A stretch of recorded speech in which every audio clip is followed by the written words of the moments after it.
வணக்கம் friends, welcome to Dakshata சமையல். இன்னைக்கு வீடியோவில் நம்ம என்ன ரெசிபி பார்க்க போகிறோம்னாங்க கேரட் சட்னி. வாங்க அது எப்படி செய்கிறதுன்னு வீடியோக்குள்ளே போய் பார்க்கலாம். கேரட் சட்னி செய்கிறதுக்கு அடுப்பில் ஒரு கடாய் வச்சுக்கலாங்க. அதில் 1 ஸ்பூன் எண்ணெய் விட்டுக்கலாம். இப்போ அடுப்பு லோ ஃப்ளேமில் தாங்க இருக்குது. பாருங்கள், எண்ணெய் சூடாயிருச்சு. நம்ம 1/4 ஸ்பூன் சீரகம் சேர்த்திக்கலாம். பாருங்கள், சீரகம் லேசாக பொரிஞ்சு வந்துட்டுருக்கு. இப்போ நம்ம 1 ஸ்பூன் கடலைப்பருப்பு சேர்த்திக்கலாங்க. கோல்டன் ப்ரௌனாக ஃப்ரை பண்ணிக்கலாம். பாருங்கள், கடலைப்பருப்பு பாதி பொரிஞ்சு வரும்போது 1/2 ஸ்பூன் வெள்ளை உடச்ச உளுத்தம்பருப்பு சேர்த்திக்கலாங்க. ரெண்டையும் நம்ம நல்லா வறுத்துக்கலாங்க. கடலைப்பருப்பு பாதி பொரிஞ்சதுக்கப்புறம் தாங்க நம்ம வெள்ளை உடச்ச உளுத்தம்பருப்பு சேர்த்திக்கணும். பாருங்கள், கடலைப்பருப்பு தாளிக்கிற பருப்பு ரெண்டுமே கோல்டன் ப்ரௌனாக ஃப்ரை ஆகி நல்லா வாசம் வந்துட்டுருக்குங்க.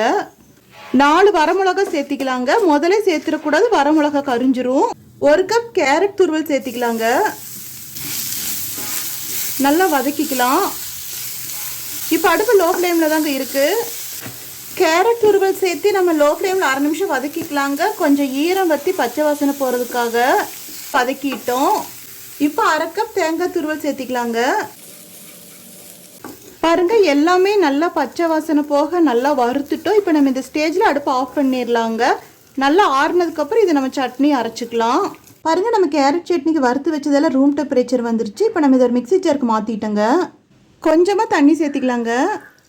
1/2 ஸ்பூனுக்கு கொஞ்சம் குறைய உப்பு சேர்த்திக்கலாங்க. இப்போ இதை நம்ம சட்னி அரைச்சி எடுத்துக்கலாங்க.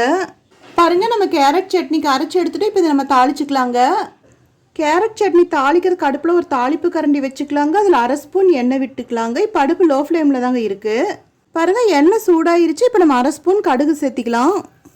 கடுகு பொரிஞ்சு வரும்போது 5-6 கருவேப்பிலை 2 பிச்சு போட்டிருக்கங்க சேர்த்திக்கலாம். 1 வரமிளகா 2 பிச்சு போட்டிருக்கங்க சேர்த்திக்கலாம்.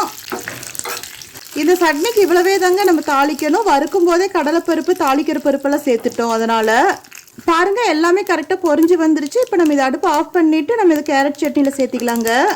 இந்த கேரட் துருவலுக்கு பதிலாக நம்ம பீட்ரூட் துருவலும் சேர்த்திக்கலாங்க. ரெண்டுமே சேம் மெத்தடு தான். நம்ம சேனல் பிடிச்சிருந்தா லைக் பண்ணுங்கள், கமெண்ட் பண்ணுங்கள், ஷேர் பண்ணுங்கள், சப்ஸ்கிரைப் பண்ணுங்கள். அப்படியே பக்கத்தில் இருக்கிற பெல் ஐக்கானே மறக்காமல் கிளிக் பண்ணுங்கள். தேங்க்யூ.